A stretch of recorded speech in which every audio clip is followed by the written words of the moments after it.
Hola, ¿cómo están? ¿Qué tal? Bienvenidos a Economía y Libertad. Este es un segmento económico y político que llega a todos ustedes gracias a Expreso TV y Diario Expreso. El día de hoy tenemos un tema muy importante. Vamos a hacer un resumen anual de todo este evento, todos estos eventos políticos, económicos y sobre todo en este escenario de pandemia que ha traído grandes cambios a nivel general. Para este tema tenemos a Enrique Valderrama. Él es un analista político que está muy enterado de las cosas y está siguiendo todo esto, a quien le damos la bienvenida. ¿Cómo estás, Enrique? ¿Qué tal? Muy buenas tardes, estimada Andrea. Muchas gracias por la invitación. Encantado de estar acá. Gracias a ti, Enrique. Enrique, cuéntanos, ya hace tiempo te tuvimos en el programa en medio de la pandemia, ¿no? Que la situación estaba un poco difícil, el presidente Vizcarra no está aplicando las medidas necesarias para poder salir de esta situación tan compleja y ahora estamos con un nuevo presidente, ¿no? Una transición que muchos lo califican como el segundo Vizcarra, ¿no? O el continuismo de este gobierno que ha salido. ¿Y cómo ves todo este tema? Queremos específicamente ver cómo ha terminado la gestión de Vizcarra, cuáles han sido los resultados, y posteriormente analizar qué es lo que está pasando con el gobierno de Sagasti. Mira, desde lo político, evidentemente el gobierno de Vizcarra lo que ha marcado es una grave crisis de la institucionalidad política en el país.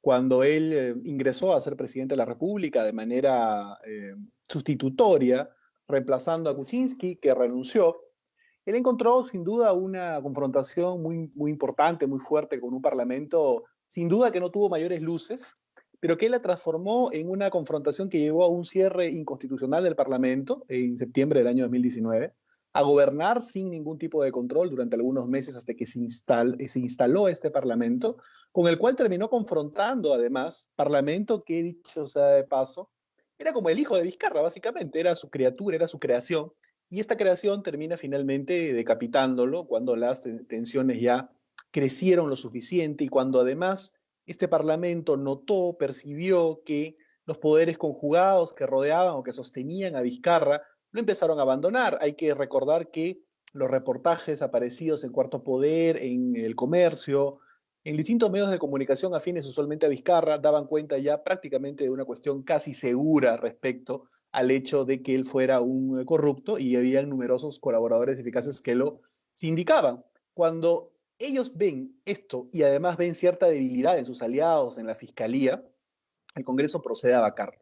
Y procede a vacarlo sin ningún tipo de plan de contingencia, sin ningún tipo de previsión. Un Merino que básicamente se escondió durante 6 días, que no tuvo la mínima inteligencia siquiera para determinar quién podría ocupar puestos importantes como IRTP, como el tema de la DINI, como una serie de asuntos claves en el Estado, cuyos nombres tiene que tenerlo antes de asumir la presidencia. Él sabía que al momento de que terminaba la votación de la vacancia y si era favorable, él tenía la responsabilidad de conducir al país en una transición que al final no pudo sostener ni por siquiera por 6 días. Hubo una reacción de parte de estos grupos que, como digo, sostenían a Vizcarra, y al final lo que terminó sucediendo es que asume Sagasti en una suerte de consenso entre, yo diría, un esquema de la sociedad civil o la supuesta sociedad civil, porque no es toda la sociedad civil, una red de ONGs de tendencia marxista, y además, sin duda, los intereses de determinados oligopolios o grupos empresariales. Sagasti representa también este pequeño sector de una parte de la gran empresa a la cual también responde estos intereses. Por eso es obvio que no iban a permitir, de alguna forma u otra, que, por ejemplo, Rocío Silva hubiera asumido la presidencia de la República. La presidencia de Sagasti no es algo que particularmente le convenga al Partido Morado. Ya estás viendo cómo están estallando los conflictos sociales en todo el país, fundamentalmente alrededor del agro, también alrededor de la minería. Por lo tanto, las posibilidades de Julio Guzmán en la elección de abril no parecen ser muy altas. Entonces, ¿por qué asumir la presidencia? Seguramente porque ellos tienen un plan determinado y responden a determinados intereses que necesitan ejecutarlos cuanto antes. No es casualidad también que algunas medidas populistas, equivocadas, por supuesto, que puede tomar el Parlamento de la República, poco estudiadas técnicamente, como el asunto de derogar sin más la ley de promoción agraria, que había que revisarla, pero sin tener ni siquiera una perspectiva mínimamente inteligente, han generado que ahora hayan dado una ley por la cual no están contentos ni los agroexportadores ni los trabajadores. Es decir, la solución no ha beneficiado finalmente, no ha dejado contento a ningún sector. Por lo tanto, yo quiero decir que, y para finalizar, en este punto, Vizcarra es el gran responsable de la crisis económica. Recuerden que los 30 puntos que perdimos del PBI trimestral fue durante el mandato de Vizcarra, durante el ejercicio del mes de María Antonieta Alba, que el tema sanitario con aproximadamente 80.000 muertos ya estaba encima. Esta cifra con Vizcarra, que no la sinceró, con Macetti que sigue hasta ahora, por ejemplo. Y finalmente quiero decir que el tema, este conflicto alrededor del tema agro, también lo genera Vizcarra, porque Vizcarra es el que emite el decreto de urgencia que prorroga 10 años más, o 11 años más, no recuerdo, la ley de promoción agraria, sin ningún tipo de diálogo social. Por lo tanto, el balance del 2020 en lo que se refiere finalmente a Vizcarra y al ejercicio del Ejecutivo en el Perú es nefasto. Sagasti para mí simplemente es una continuidad de lo que ya vivíamos, aderezado o adornado con una suerte de estilo que pareciese una fusión entre Kuczynski con Susana Villarán. Es una cosa un tanto frívola, un tanto distante, un tanto fuera de la realidad, ¿no? Enrique, en el aspecto político hemos visto que después de este escándalo de Lavallato, que realmente pues implicaba a muchos políticos, expresidentes, ¿qué pasó con Martín Vizcarra? ¿Por qué son tan flexibles? ¿Por qué las investigaciones están lentas? Muchos hablan de que probablemente hay una prisión preventiva. ¿Por qué son tan suaves con Martín Vizcarra a diferencia de los otros políticos que han sido investigados, han estado detrás de ellos todo ese tiempo? Porque yo creo finalmente que lo que existe aquí es un esquema de control del poder político por parte de determinados sectores empresariales, fundamentalmente estructurados alrededor del esquema de la gran construcción en el Perú, lo que hemos denominado algunos la constructocracia. Y esta constructocracia básicamente está formada por las grandes empresas brasileñas, principalmente Odebrecht, con sus consorciadas nacionales Graña y Montero. Ellos quieren mantener el control en el país, sin duda. eh, para especular un poco, diremos que, uno de los estudios de abogados que está muy implicado con el tema Lavallato, justamente está vinculado indirectamente con la premier Violeta Bermúdez, porque me parece que su esposo forma parte de esos estudios, como hay algunos otros ministros que parece que están vinculados también con Graña y Montero. Pareciera que este esquema no quiere perder poder en el Perú, pareciera que este esquema tuvo una gran influencia con Vizcarra, que fue consorciado en el consorcio Hilo, recuerda, con Graña y Montero. Recuerda que Kuczynski estuvo muy relacionado también en el tema de Westfield, First Capital, etcétera, con el tema de los brasileños también. Recuerda que en el tema de Ollantaytamala está archi relacionado con los brasileños, no solamente alrededor de obras nacionales, sino también incluso en los esquemas regionales. Por lo tanto, considero que se ha instrumentalizado el asunto Lavallato para favorecer los intereses económicos, empresariales de este esquema con el cual pretenden seguir contratando con el Estado. Yo creo una cosa fundamental. Aquel gobernante que asuma en julio del año 2021 tiene que tener la claridad y la firme decisión para decir hasta acá nomás con Odebrecht, hasta acá nomás con Graña y Montero. Y eso creo que no lo está diciendo nadie. Me gustaría que fuera materia de mayores preguntas alrededor del ejercicio de la prensa que pueden tener con los candidatos presidenciales. Van a seguir contratando con Odebrecht o con sus derivados, cuando cambien de nombre seguramente, van a seguir contratando con Graña y Montero, ¿o acaso no se puede abrir la economía en el aspecto también del tema de construcción a mucha más inversiones, más allá de los brasileños y más allá de José Graña Miroquesá? Creo que es un punto fundamental. Por lo tanto, la información que va saliendo de acuerdo a los intereses justamente de este conglomerado. Curiosamente, cuando Kuczynski dijo no más con Odebrecht, y te invito a revisar los archivos, inmediatamente apareció precisamente el rompecabezas que faltaba para que terminasen de ponerlo contra las cuerdas y prácticamente vacarlo si no renunciaba antes. Cuando Vizcarra anuncia de alguna forma algún tipo de medidas o por lo menos actitudes duras contra Odebrecht, termina cayendo en las pocas semanas también. Por lo tanto, pareciera que aquí, más que algunos políticos aventureros, corruptos, lo que hay es un sistema bien pensado de extorsión sobre el poder político por parte del poder, de cierto poder empresarial derivado básicamente del esquema de construcción. Por eso creo que lo fundamental para abril, para la votación de abril, es que puedan estar en segunda vuelta por lo menos un candidato o candidata que no responda a ninguna clase de presión de parte de los sectores oligopólicos de construcción en el país. Creo que eso es lo fundamental. Si no, la justicia se va a seguir instrumentalizando, si no, de alguna forma u otra, Graña, Miro Quesada y los brasileños van a seguir mandando en el país, lamentablemente. Así es, ¿no? Bueno, es lamentable. Enrique, se hablaba mucho del cambio de constitución. Algunos consideran que es importante una reforma, pero ¿por qué ese discurso ha pegado tanto en esta generación bicentenario, ¿no? Como los chicos que salieron a marchar, incluso personas ya mayores que han pasado, pues, esta etapa difícil del terrorismo, temas económicos, toda esta transición, y aún así el Perú no entiende o no ha aprendido la lección. Se quiere cambiar la esencia de la Constitución. ¿Consideras tú que eso es necesario o es importante una reforma? Hay que tocar los temas porque vemos que estas olas se van dando en América Latina y hemos visto el caso de Chile y lo más probable es que...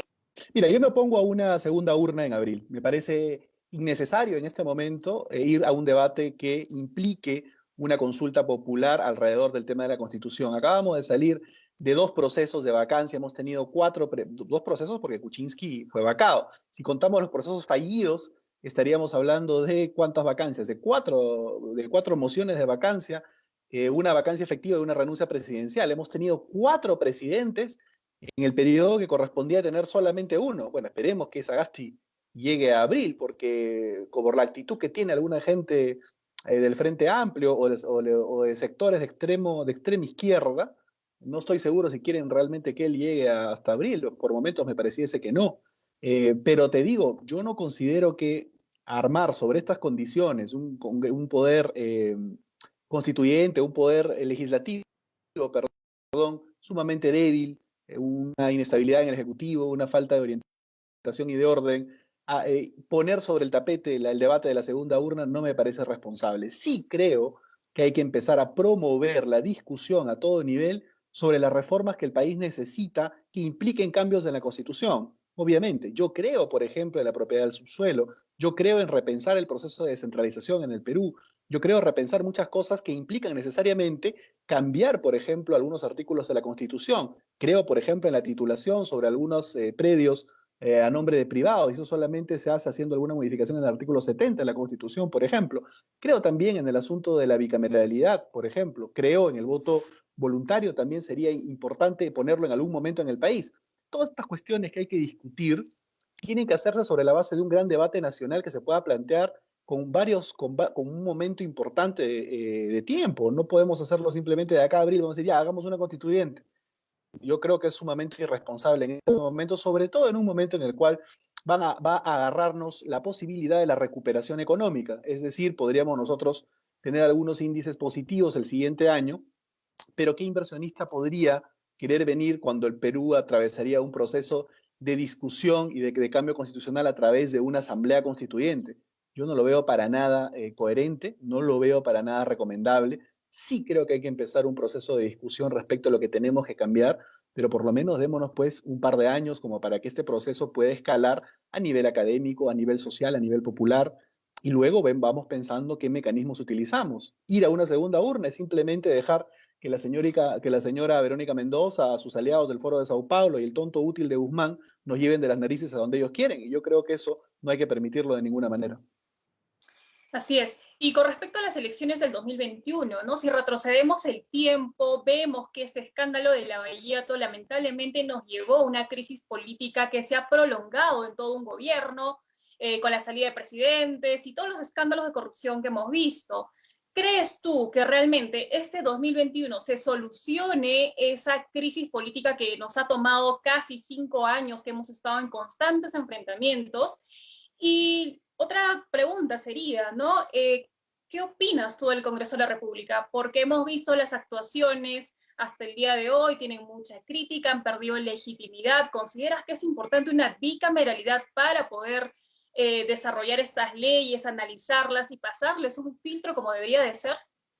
Mira, yo considero que en el año 2021, si nosotros queremos un nivel mínimo de estabilidad, el Estado tiene que abocarse a la tarea fundamental y clave de la resolución de la agenda social pendiente en el Perú. Y la resolución de la agenda social pendiente en el Perú pasa por una serie de factores. Diálogo social alrededor del tema agro. Este gobierno absolutamente ineficiente, sobre el cual he preferido mantener silencio en sus primeros 45 días, porque conocerás públicamente por los programas de televisión a los cuales he podido tener acceso, al mismo Expreso, he sido un crítico bastante duro con Vizcarra, y ante un nuevo gobierno la mínima actitud que se puede tener es la de tener un espacio de tiempo para poder desarrollar algún tipo de políticas que esperé que fueran mejores que las de Vizcarra, pero lamentablemente veo que Sagasti es aún peor que Vizcarra. Vizcarra evidentemente tenía el gen de la continuidad, el gen del autoritarismo en sus venas. Eso probablemente no lo tenga Sagasti, pero en todo lo demás creo que es incluso peor. En lo que había que cambiar fundamentalmente era en el asunto de la salud pública. Y él ratifica a Massetti en el cargo, ratifica a Molinelli en el cargo en salud. Es una, yo diría, es una locura, salvo que haya intereses ahí escondidos. Hago una pregunta pública aquí para todos los que pueden ver Expreso Televisión, que sé que cada día es un número aún mayor. ¿Por qué la señora Fiorella Molinelli de Salud está durante la presidencia de Kuczynski, está durante la presidencia de Vizcarra, está durante la presidencia de Merino y continúa durante la presidencia de Sagasti? ¿Tan espectacular ha sido su gestión, me pregunto? Yo creo que no. Bueno, habrá que investigar cuáles son las razones por las cuales tiene este cargo. Pero te decía, para solucionar un poco la conflictividad que existe en el país, para darle algún tipo de estabilidad, necesitamos acometer la agenda social en el Perú, que pasa por el tema agrícola, por ejemplo. Este gobierno nos va a dejar una ley que no va a satisfacer a nadie. Hay que abrir un diálogo social para tratar de mejorar esas condiciones, para que la agroexportación siga siendo una bandera en el Perú, pero a la vez para que los trabajadores también puedan tener un esquema de justicia social. Para resolver el tema del empleo, por ejemplo, rápido, a través de núcleos ejecutores, a través de la microempresa, etcétera, el tema de la pesca. Hay una serie de factores, la agenda mujer, que no tiene que diferenciar, que no tiene que confundir, sin duda, algunos puntos básicos fundamentales de reivindicación de la mujer en el Perú, con una agenda que puede venir importada ahora incluso con mucha más fuerza a partir de lo que ha pasado el día de ayer en Argentina. Creo que hay que diferenciar estas cuestiones que son muy importantes. Y si esto no se resuelve, sinceramente, vamos a seguir viviendo inestabilidad. El tema de la ONP, el tema de la AFP, son muchas cuestiones por las cuales un gobernante tiene que tomar decisiones. Espero que los debates empiecen a mostrar algunas luces respecto a ello, porque yo lo único que veo es a un señor Guzmán sin mucha idea de cómo hacer que la economía empiece a caminar. Recordemos que este es el gobierno de él prácticamente. Si nosotros hubiéramos querido ver la película del gobierno de los morados, bueno, esta es una especie de tráiler, ¿no? Y creo que no está yendo muy bien. Lo de Verónica Mendoza sería prácticamente incendiar el Perú. Yo creo en la justicia social, me considero un hombre de izquierda democrática, pero lo de Verónica Mendoza es una irresponsabilidad mayúscula, además amarrada a una serie de intereses internacionales, lo digo, del Grupo de Puebla, del Foro de Sao Paulo, muy cercano a la gente de Podemos de España, que no se ha caracterizado ni por la responsabilidad ni por la pulcritud política, para nada recibiendo dinero del chavismo venezolano, ellos, hablo de los de Podemos de España, y creo que Verónica Mendoza, a través de su conexión con Ollantumala, también del chavismo venezolano con el tema de las agendas y todo este tema. Yo no descuidaría, para cerrar el tema electoral, no descuidaría a Ollantumala. Creo que está pasando piola, nadie lo está viendo. Y creo que el desgaste que va a sufrir Guzmán, la arremetida que va a tener por diferentes sectores Verónica Mendoza con sus propuestas cada vez más populistas y cada vez menos viables, va a ser también que no tenga una alta aceptación. No estoy seguro que llegue pues una segunda vuelta. Pero Ollantumala en el último mes quizás pueda empezar determinados medios de comunicación a decir que su gobierno fue bueno, que sus cifras fueron buenas, que sí se redistribuyó la pobreza, que los programas sociales, y pueden terminar impulsando a un candidato que es evidentemente el favorito, sin duda, del esquema brasileño en el Perú. Cuidado con Ollantumala, creo que es una amenaza concreta, a pesar que muchos no la están viendo ahora. Así es.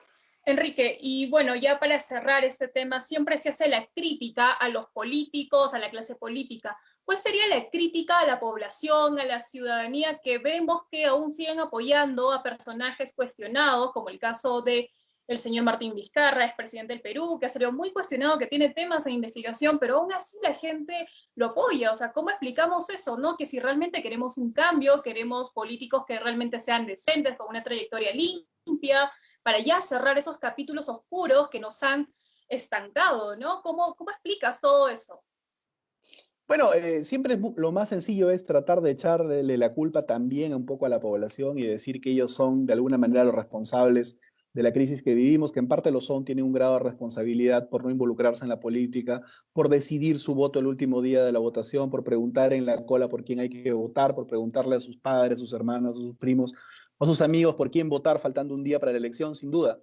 Pero lo que es cierto también es que desde la clase política y aquellos que activamos también en forma política, tiene que haber una autocrítica y la autocrítica creo que tiene que existir fundamentalmente es de habernos alejado de los problemas fundamentales de la gente, de no estar hablando de las cosas que son realmente trascendentes en el Perú, cómo generar empleo, por ejemplo. Nadie está diciendo cómo vamos a generar los 5 o 6 millones de puestos de trabajo que se necesitan en los próximos 60 meses, cuando menos para paliar en gran medida lo que ha dejado el COVID en el país. Nadie está hablando de ese tema, nadie está hablando de cómo ir un proceso de formalización popular auténticamente efectivo, ¿no? Como el que hizo Kuczynski, que no se formalizó nadie. Eso le pasa justamente al esquema político por dedicarse solamente a petardearse entre ellos, a petardearse liderazgos determinados, hacer una guerra de caudillos, y también sucede por no mostrar en los esquemas político-partidarios rostros nuevos de renovación y gente que sin duda